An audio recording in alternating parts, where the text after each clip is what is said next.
Hello everybody, we're back here on the Hunter Call of the Wild. You guys are going to be seeing some footage up in the background from our lion grind, but today's video we're going to be talking about something that will be happening in the next update, which should come in February. So there's going to be some big changes to some of the animal populations on various maps. Those maps are going to be Mississippi Acres, Vurhonga Savannah, Cuatro Colinas, and Rancho Del Arroyo.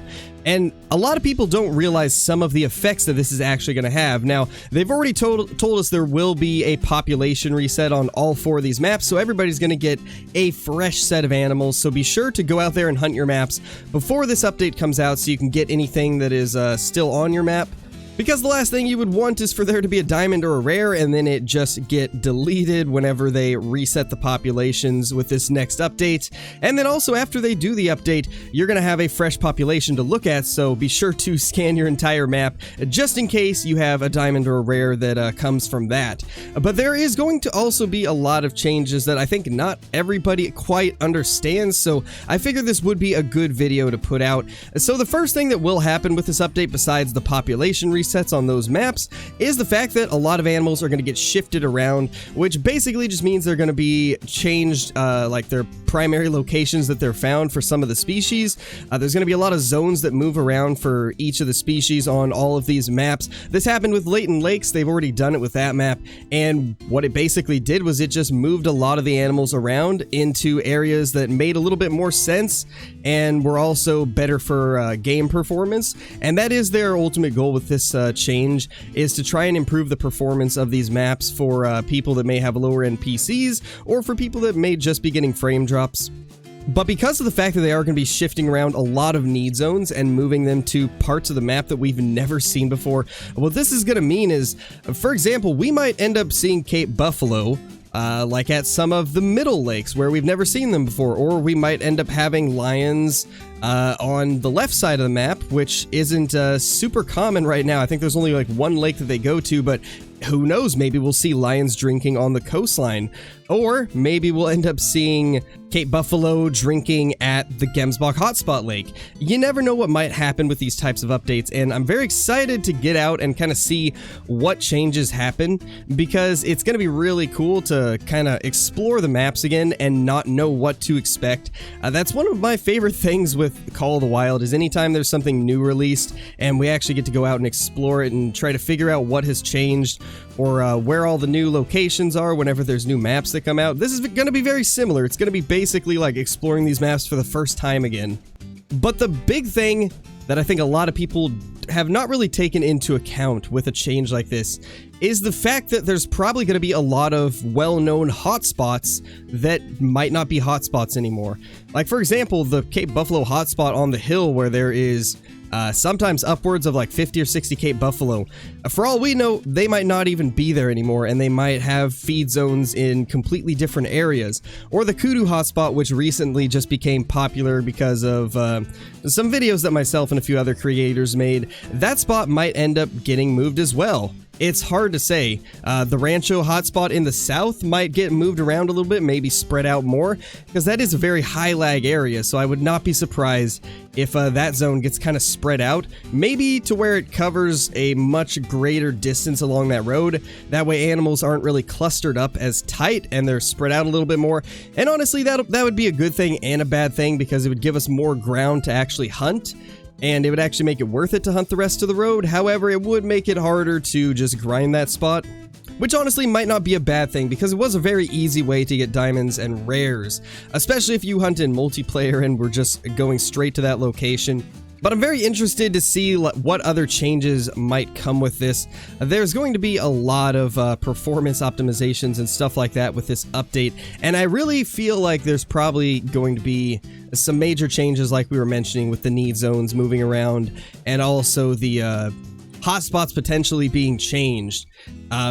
There's a lot of spots on Vurhonga and Rancho where there is just tons and tons of animals at certain times a day, and it definitely does hinder performance a little bit, which is why I think that's probably going to change. Most likely, those really condensed hotspots are probably going to get spread out a little bit.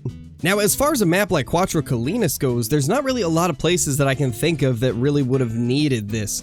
I mean, I guess there is a couple spots on the river where there's a lot of mouflon, roe deer, and red deer that drink very close together. I guess that could be considered a bit of a performance issue, I guess, but other than that, there's not really a lot of places. I mean, maybe the lake that has tons of Bathidia ibex and mouflon, that one could probably also be seen as a bit of an issue with performance-wise. But other than that, I really can't think of what would be changed for performance reasons on Cuatro Colinas. So I am very interested to see what they're going to do with that map.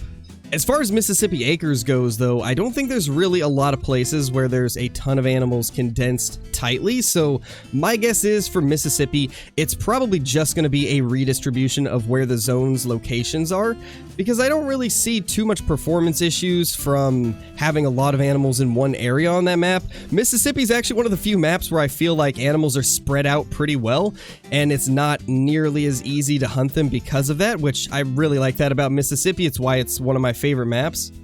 But overall, there's just going to be a lot of things that are going to be different about each of these maps once this update happens, and I just want to make sure that you guys are ready for the possibilities with this, because there's a lot of things that I think a lot of people just did not really take into account when reading the patch notes, and I just wanted to make sure that you guys would know exactly what to expect.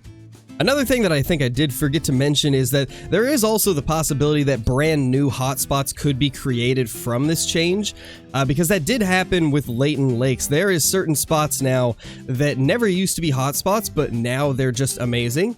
Like one of the lakes that used to only have a few black-tailed deer now has probably 30 or 40 every time I go to it. And then there's another lake where if you go, I believe during blacktail time, there's also like some whitetail herds feeding along with a bunch of rabbits. So there is some good changes that could come out of the whole hotspots moving. There is a chance that it could create new ones, which would be pretty nice.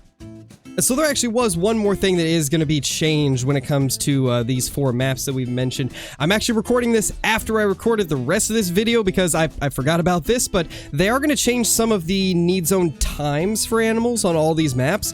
So we might end up seeing a lot of zone time changes, which is going to be kind of interesting. They did the same thing on Layton where they changed the blacktail from a morning and evening drink time to just a very long evening drink time, along with a bunch of other animals on Layton. But now they're going to be doing it with all 4 of these maps as well, so that is another thing to look out for. Just had to real quickly interject that. I'll probably just put it somewhere in this video. I'm not entirely sure where, but I will find a place to put it in just so that you guys get this information as well. But let's get back to the rest of the video. Overall, I'm just excited for them to be doing these changes because it was a blessing for Layton Lakes, and I could only imagine it'll be good for these other maps as well, and it might make it so that things are a little bit spread out more so that we get to hunt more of the map, which would be really good. One thing I am curious about with Rancho is how is this going to change the Great One grind on Rancho, because now a lot of the guides that I've done will probably be outdated if they do change around the zones of the whitetail. Most likely they will, and they're probably going to change around the zones for every species on every map, so any guides that myself or any other creators have done will probably become obsolete and outdated, and most likely we'll need to create entirely new guides. So if they do change things to the point where our old guides are not usable anymore, I'm probably going to put out some more guides for you guys to kind of update you on what the changes were. So let me know down in the comments which maps you would like me to focus on once this update drops, because there's 4 different maps that are going to be changed with this, and obviously it's going to take a long time to discover everything on all 4 of them, so let me know down below which one you would like me to focus on first. Mississippi Acres, Rancho Del Arroyo, Vurhonga Savannah, or Cuatro Colinas. And whichever one gets the most upvotes, or I guess the most upvoted comment in the comments section, we'll try to focus on that map first once this update hits. Now, as for release date, they haven't really mentioned anything yet. All we know is that it'll be happening in February. But other than that, it's hard to say. But anyway, guys, that's probably going to be it for this video. Just wanted to keep you guys updated on what might be happening with these population redistributions on those 4 maps. Let me know what you think down in the comments. If you're brand new to the channel, be sure to subscribe, click the like button, and ring that notification bell so you guys will never miss any future uploads. And yeah, with that being said, thank you guys for watching, and I will see you all in the next one. Peace!